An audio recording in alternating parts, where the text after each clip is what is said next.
So is there such a thing as a female paedophile? Oh yes. Now, female pedophiles, there's a great deal of controversy about this. In fact, when I brought up the issue that women could sexually abuse children, I was vilified.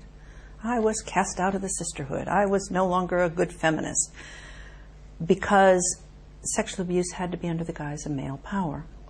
And if I had a significant number of women who were sexually abusing children and I knew about these women, then that messed up the male power thing. And surely if women were going to abuse children, then they had to be doing it under the thumb of a man. A man had to be telling them to do it. Do women tend to only commit child abuse if there's a man involved as well? No, no. In over 75% of the cases, the women acted completely alone. Most times there wasn't even a man in the premises. So, you know, the excuse. And it's interesting about us as women, because we're quite willing to accept that we are a superior breed and that we do everything right, but quite unwilling to accept that we could do anything quite as horrible as this. So it's, you know, it's really not us.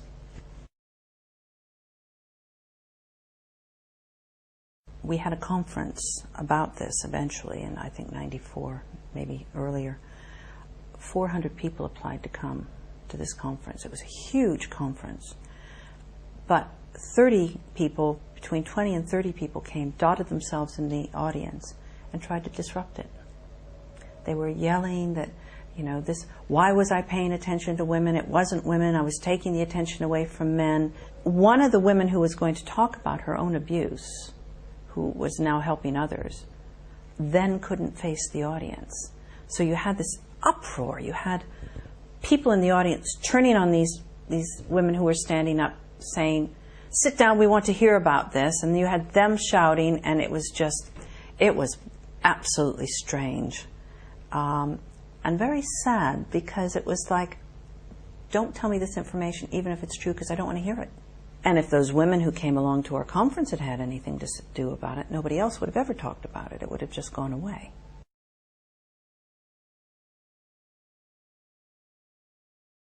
They've been able to disguise their abuse, I think, more cleverly than men have.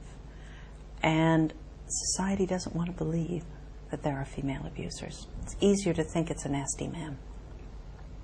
One argument against even the idea of female paedophiles is that women don't have penises, and so can't really do anything too serious. Women tend to use objects, broom handles, bottles. One woman said that she was sexually abused by rose stems with the thorns still on, being stuck up. Women can be quite cruel using objects, but they're still after their own sexual gratification. So it's kind of, you know, it's just actually, it's just a physiological thing, the difference. Sexual abuse by women has the same foundation as that committed by men. They've generally experienced childhood abuse themselves. Women are not immune from turning into abusers, as we like to think. By pretending that female paedophiles don't exist, we have little protection from them. Yeah, women who sexually abuse children like to have jobs where they're around children. Nursing, teaching, daycare, things like that. You really don't think twice. I mean, most parents don't think twice about leaving their children in care of a woman. They do now think twice about leaving their child in care of a man. Again, I think that that's wrong. But there you are. That's what's happening. So they will find jobs where they can get in contact. It's like an alcoholic in a bar.